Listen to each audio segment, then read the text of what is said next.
Bonsoir, merci de nous retrouver sur TV Sud pour le journal. Dans les titres de ce jeudi 24 novembre, Jean-Michel Bissonnet, condamné à 20 ans de prison en appel par la cour d'assises de l'Aude, une peine plus clémente qu'en première instance. Il avait écopé de 30 ans de réclusion criminelle pour avoir commandité le meurtre de sa femme. Pour 5 000 € de jouets et matériel dérobés au Secours populaire à Saint-Gilles dans le Gard, l'association a dû annuler sa braderie prévue ce week-end. Une centaine d'étudiants rassemblés devant le Crous de Montpellier ce midi, ils réclament le versement de leur bourse du mois de novembre. Et puis on reviendra en fin de journal sur la mauvaise opération de l'USAM hier soir au Parnasse. Les handballeurs de Nîmes ont perdu de 3 petits points contre Nantes. Jean-Michel Bissonnet, condamné à 20 ans de prison par la cour d'assises de l'Aude à Carcassonne, une peine en appel plus clémente que les 30 ans prononcés à son encontre le 10 février dernier par la cour d'assises de l'Hérault. Reste que ce jugement confirme sa culpabilité dans l'organisation du meurtre de sa femme Bernadette chez eux à Castelnau-le-Lez. Les détails du verdict par Jean Brun. Tout au long de la procédure, Jean-Michel Bissonnet aura usé pas moins de 4 équipes d'avocats dans une affaire qui aura défrayé la chronique judiciaire 4 années durant. C'est finalement Jean-Yves Liénard, connu pour avoir défendu Bernard Tapie en son temps, qui a vraisemblablement emporté l'avis des jurés du procès en appel des meurtriers de Bernadette Bissonnet. Dernier des 3 défenseurs de Bissonnet à plaider aujourd'hui, Jean-Yves Liénard a ouvert une porte restée close jusqu'ici, en émettant l'hypothèse de la culpabilité du riche rentier commanditaire du meurtre de sa femme. L'avocat a amené les 12 jurés sur la piste d'une clémence possible, d'une justice humaine. C'était un risque important, celui de voir la peine alourdie, mais après 5 heures de délibération, le verdict est tombé, 20 ans pour Bissonnet, au lieu des 30 ans du premier procès. Belkacem et Amaury Darcourt sont condamnés, eux, aux mêmes peines de 20 et 8 ans de réclusion. Les enfants de Bernadette Bissonnet ont donc aujourd'hui une réponse définitive de la justice, mais toujours pas de certitude personnelle. Le Secours populaire a été cambriolé tôt ce matin à Saint-Gilles dans le Gard. L'association devait organiser une grande braderie dans la commune ce week-end en vue des fêtes de Noël. Les voleurs ont dérobé pour 5 000 € environ de jouets et autres matériels. Les bénévoles sont écœurés, d'autant plus que leur dépôt de Saint-Gilles a lui déjà été cambriolé 4 fois. On écoute une responsable de l'association au micro d'Alain Belon. On a été assez refroidis, donc on a tout plié et aujourd'hui on a annulé cette braderie-là en espérant que ça ne recommencera plus. Déjà, on envisage de ne plus venir à Saint-Gilles parce que nous avons déjà des locaux qui se trouvent à Saint-Gilles. On a été cambriolés déjà 4 fois. Et là, d'être cambriolés de cette salle municipale, je trouve ça inadmissible. Toutes ces actions qu'on fait, c'est pour récolter de l'argent. Et là, cet argent qui va nous manquer, on va essayer de faire d'autres actions. Et pour compenser cette perte-là, cette perte était, 5 000 €, c'est pas rien. Il y a beaucoup de bénévoles qui se lèvent pour travailler, pour amener du courage. Et puis là, 5 000 €, ça va nous manquer. Le Secours populaire du Gard qui maintient par ailleurs la braderie organisée le 29 novembre à Vauvert. Les cambriolages, justement, sont le collimateur des forces de l'ordre dans l'Hérault. Leur nombre a été multiplié par 3 en un an dans le département. Hier soir à Agde, le maire et le préfet officialisaient le dispositif de sécurité participative citoyenne mis en place depuis 1 mois dans la commune. Le principe, des habitants volontaires surveillent leur voisinage, notamment les résidences inhabitées une partie de l'année, pour signaler tout mouvement suspect aux forces de l'ordre. Plus que de la délation, argumentait-on hier, il s'agirait plutôt de renforcer les relations de bon voisinage. C'est en tout cas ce qu'expliquait le préfet Gilles Détor à Vanessa Gorva et Christophe Leu. C'est recréer une solidarité de voisinage, une solidarité de quartier pour faire attention et diminuer le nombre de cambriolages puisqu'on ne peut pas mettre un policier derrière chaque villa ou à temps complet dans chaque lotissement. Encore une fois, il ne s'agit pas de faire de la délation, mais juste de l'information par rapport à des observations qui sont faites et pas de désigner le voisin comme un coupable. Encore une fois, la police, elle ensuite doit analyser les informations qui sont données. Donc ça lui permet plutôt d'être en prévention, si vous voulez, de l'acte délictueux, plus qu'en répression derrière. Et pour les habitants de Latte, Montpellier et Pérols, le dispositif Tranquillité Vacances se modernise. Vous pouvez désormais signaler votre absence par Internet sur le site de la préfecture www.hérault.gouv.fr et aller sur le lien Tranquillité Vacances. Mikhail Gorbatchev est à Montpellier depuis ce matin. Le dernier président de l'URSS y préside le New Policy Forum, un forum destiné à mettre en relation des leaders politiques actuels et anciens pour faire émerger de nouvelles idées. Parmi les participants, l'ancien ministre français des Affaires étrangères Hubert Védrine, l'ex-premier ministre turc Yilmaz Mesut ou encore le diplomate américain Jack Matlock pour des débats largement consacrés au printemps arabe. L'occasion aussi pour le communiste Jean-Claude Guessot de rencontrer le maître d'œuvre de la perestroïka. On l'écoute au micro de Jean Brun. Derrière la venue de Mikhail Gorbatchev, pour moi, c'est toute une histoire, en quelque sorte, qui remonte en surface, où comment dirais-je, les volontés et l'espoir de construire un monde meilleur étaient représentés aussi par l'Union soviétique. Mais elles sont où, mes bourses? C'est la question que posait ce midi une centaine d'étudiants à Montpellier. Un mouvement de protestation nationale qui a donc gagné les roues. Il faut dire que de nombreux étudiants n'ont toujours pas perçu leur bourse pour le mois de novembre. Les détails avec Franck Chassagnon. Le mois de novembre, un mois de galère pour les 30 000 étudiants boursiers de l'Académie de Montpellier. À ce jour, nombreux sont ceux qui n'ont toujours pas perçu leurs allocations du mois. Réunis devant le Crous de Montpellier en fin de matinée, certains n'ont pas d'autre choix que de se serrer la ceinture. Je dois percevoir 377 € par mois. Et pour l'instant, j'ai toujours rien. On ne peut pas rester dans cet état un peu de survie pendant éternellement. Il faut vraiment que ça se débloque et qu'ils se tiennent à leur engagement, c'est-à-dire qu'ils nous paient nos bourses dans les 10 premiers jours du mois. Il y a 3 ans, il y avait 2 tours de paiement. Genre entre le 5 et le 7, et entre le 7 et le 10. Bon, avant le 15, je paye mon loyer et mon proprio, ça passe. Cette année, on a 4 tours de paiement certains mois, échelonnés du 2 au 28. Donc c'est plus des mois qu'on nous demande de faire, c'est des mois et demi, des trucs comme ça. Et qu'en plus, là, ça respecte même pas le calendrier. Bah voilà, c'est plus des chèques en mois, c'est bientôt j'ai plus de chéquier, quoi.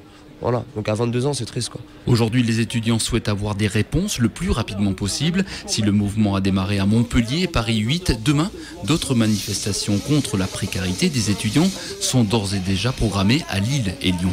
Donc on appelle à la mobilisation dans tous les Crous de France pour contester la politique budgétaire du Crous qui vise à supprimer des aides sociales et également avoir un système restrictif des bourses qui concerne une minorité d'étudiants, et donc il faut le généraliser et obtenir un salaire social étudiant pour les personnes concernées. Voilà, c'est un salaire social étudiant qui permettrait à l'ensemble des étudiants de sortir de la précarité.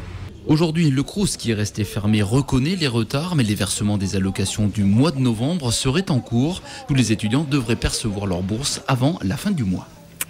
À partir du 1er décembre, la Maison des ados du Gard se dote d'un site internet sur le www.mda30.com. Vous aurez accès à toutes les informations relatives à ce lieu d'écoute installé depuis plus d'1 an, puis boulevard Gambetta à Nîmes.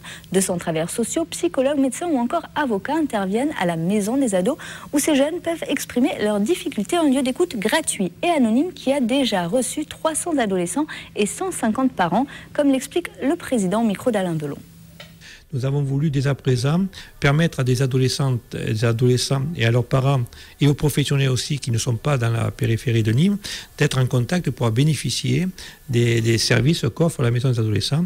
Et c'est tout l'intérêt du site internet que nous allons ouvrir, puisque ce sera un site interactif, à la fois site dans lequel les parents vont pouvoir venir puiser les adolescents de l'information, les professionnels, mais aussi dialoguer par le biais de moyens qui seront mis à leur disposition, poser un certain nombre de questions et pouvoir ainsi être en relation avec les professionnels qui interviennent au sein de cette structure. Des soins plus sûrs, c'est le mot d'ordre de la première semaine de la sécurité des patients en Languedoc-Roussillon. L'opération comprend une information sur le bon usage des médicaments, la prévention des risques et surtout l'accessibilité des indicateurs de qualité. Ces informations sur la bonne prise en charge du patient seront désormais consultables par le grand public. Le directeur de l'Agence régionale de santé explique l'objectif de cette démarche de transparence au micro d'Olivier Roiran. C'est de pouvoir porter à la connaissance de la population des informations qui lui permettent d'apprécier dans quelles conditions la sécurité est prise en charge dans les établissements où elle se fera hospitaliser. Il y a des indicateurs assez simples et assez robustes. Comment sont tenus les dossiers médicaux chez vous? Comment est tenu le dossier anesthésique? Comment est suivi l'évolution nutritionnelle du malade. Parce que beaucoup de malades perdent du poids à l'hôpital. Quelle est également la qualité du suivi de la douleur? Et puis alors surtout, bien sûr, les fameuses infections hospitalières. Un des points qu'on a un petit peu à critiquer par rapport à la situation actuelle, c'est une forme de souffrance qu'on voit notamment dans les établissements hôpitaux publics, par manque de moyens, manque de personnel. Et les objectifs de qualité, c'est une chose, mais elles ne peuvent pas se réaliser s'il n'y a pas des moyens en face. Et pour tout savoir sur la qualité d'un établissement de santé, la plateforme d'information est à consulter sur Internet www.platine.santé.gouv.fr. Après les inondations, le Gard se prépare à la neige. Objectif, permettre aux automobilistes de rouler au mieux, même s'il est impossible de déblayer les 4500 km de route du département. Le Conseil général s'engage à déneiger en moins de 4 heures les axes principaux, jusqu'à 8 heures pour les routes secondaires. Les détails avec Jean Denat au micro de Franck Chassagnon. Nos moyens, il s'agit de les optimiser, de faire en sorte qu'avec nos personnels et en rappelant leur engagement, ce sont des militants du service public, on puisse donc mobiliser le maximum des moyens, quelle que soit la période, le week-end et autres, pour faire en sorte que l'on puisse faire face donc à ces dangers. C'est aussi faire face avec des moyens matériels adaptés. Et de ce point de vue-là, je voudrais dire que depuis 2007, donc la décentralisation, l'intégration des personnels du Conseil général, nous avons acquis pour plus de 7 millions d'euros de matériel roulant supplémentaire, dont 2,5 millions d'euros affectés donc à la viabilité hivernale. Ce sont des engins, des véhicules porteurs, ce sont des étraves, ce sont des saleuses, ce sont des moyens radio également pour pouvoir intervenir en temps réel, pour pouvoir le plus rapidement possible donc être réactif et informer les gens. Et pour connaître l'état des routes, donc, un site internet www.inforoute.gare.fr, un service disponible dès le 1er décembre. Un mot de sport à présent avec la défaite hier soir de l'USAM face à Nantes, 28-31 au Parnasse. C'est la 4e défaite en 5 matchs à domicile pour les handballeurs nîmois qui pointent à la 12e place du classement. Retour sur le match, Nicolas Pinchino et Alain Belon. L'USAM traverse une crise.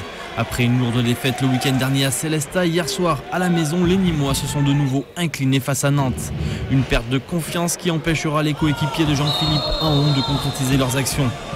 À l'image de ces 2 pénaltys, celui-ci raté pour Damien Skacanoc et ce deuxième stoppé par le portier adverse pour Guillaume Sourina en tout début de match. Je crois qu'on a pris une grosse claque à Célestat et que finalement il y a un manque de confiance qui est en train de s'instaurer et ça se voit effectivement sur la finition en début de match.